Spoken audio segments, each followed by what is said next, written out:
Voilà pour l'essentiel de cette édition. Bonsoir à toutes et à tous.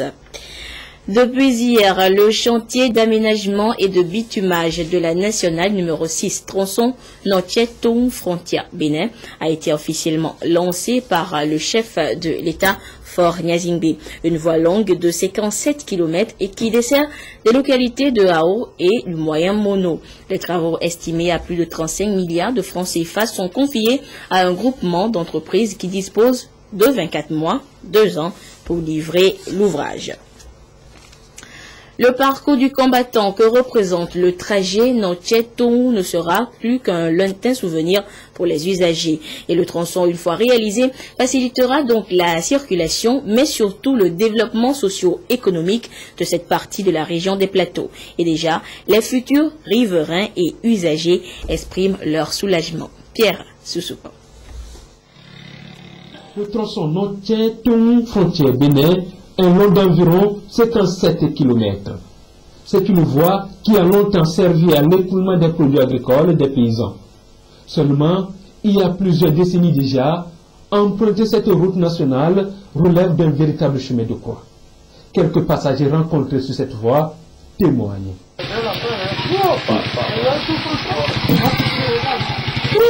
On vient de Kotokwe.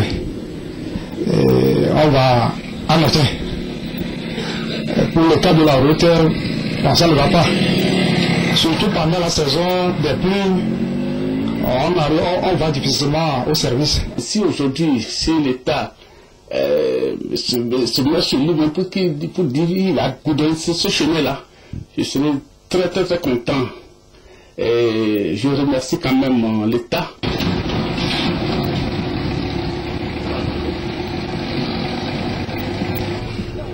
Aujourd'hui, on a vu des topographes en train de drainer la route.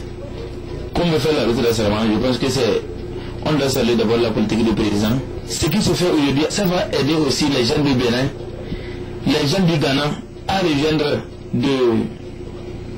d'Agou au Bénin. La bonne nouvelle est disséminée dans tout le Moyen Mono et le Hao. Djemeni est l'un des premiers villages situés en bordure de la nationale numéro 6.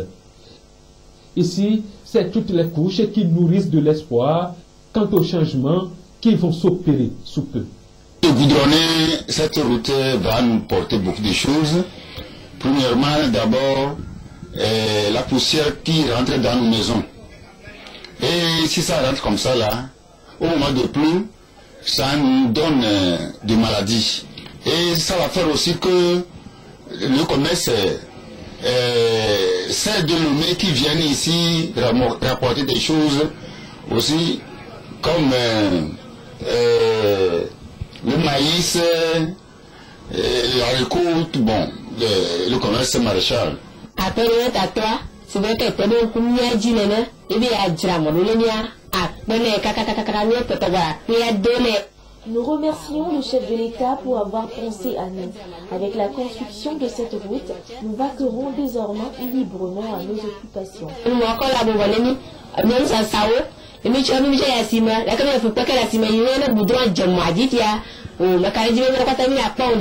Et quand le groupement des entreprises ayant en charge le chantier mobilise les équipements nécessaires pour le démarrage des travaux, il est clair que tous les cauchemars liés à ce tronçon seront bientôt de lointains souvenirs.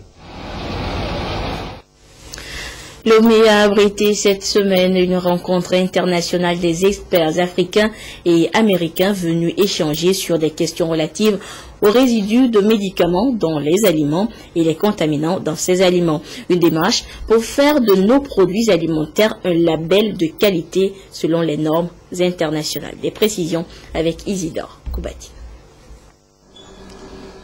La qualité et l'innocuité des aliments est une question prioritaire pour les États, toujours soucieux de la préservation de la vie des consommateurs. Pour renouveler cet engagement et poursuivre la démarche qualité au niveau des aliments, les experts du Codex africain et américain sont ici à Lomé pour définir de nouvelles normes internationales en matière de qualité des aliments à commercialiser. Les projets de normes dont il est question concernent les résidus de médicaments vétérinaires dans les aliments. Comme vous savez, quand on traite les animaux pour les soigner, il y a des résidus qui restent dans les aliments. Quelles sont les précautions à prendre pour que ces résidus-là ne soient pas dommageables pour la santé des consommateurs? Deuxième chose, il y a le problème des contaminants. Les contaminants, c'est des produits qui sont introduits de manière involontaire dans les aliments. Il faudra que nous discutions pour savoir quelle est la meilleure position à adopter par rapport aux contaminants dans les aliments. En Afrique, durant les 2 années passées, le Cameroun a veillé dans une coordination parfaite à faire des produits du continent un label de qualité. Certains produits qui concernent typiquement l'Afrique et qui font l'objet du commerce interafricain, nous avons mis une préoccupation sur ces produits qui sont des denrées alimentaires et qui désormais vont faire l'objet, n'est-ce pas, des travaux pour aboutir aux normes, n'est-ce pas, qui sont des normes régionales. Je vais citer ici la viande séchée qu'on appelle dans la plupart des régions le kilichi. Vous avez les feuilles de baobab qui sont très bien connues dans cette région. À l'issue de cette rencontre, le Kenya prendra la relève pour toujours défendre les intérêts des produits africains tout en maintenant la démarche qualité en vue de préserver la vie des consommateurs. Toujours pour plus de compétitivité agricole, les producteurs de semences de riz de Kovié, regroupés en une organisation dénommée Entreprise de services et organisation de producteurs en abrégé ESOP, ont bénéficié d'un magasin de stockage de production rizicole, un don de leur partenaire Entreprise Territoire et Développement destiné à les aider à conserver leur production et améliorer leurs conditions de conservation pour ainsi accroître leur rendement et répondre ainsi à la demande nationale. Lucassi, Carmen Madji, à Capo. C'est un grand jour pour les riziculteurs et les producteurs de semences de riz de Kovié. Ils viennent de bénéficier d'un complexe agricole composé d'un magasin de stockage et d'une aire de séchage. Le tout estimé à près de 14 millions de francs CFA. Par cette structure, les agriculteurs voient leur capacité de stockage et de production renforcée.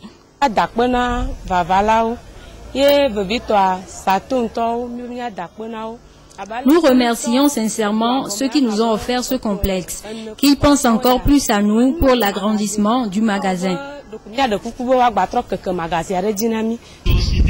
La réalisation de cette infrastructure a été rendue possible grâce à l'appui financier de Entreprise Territoire et Développement et la société Sogeas Atom à travers son projet Initiative Sogeas Atom Afrique.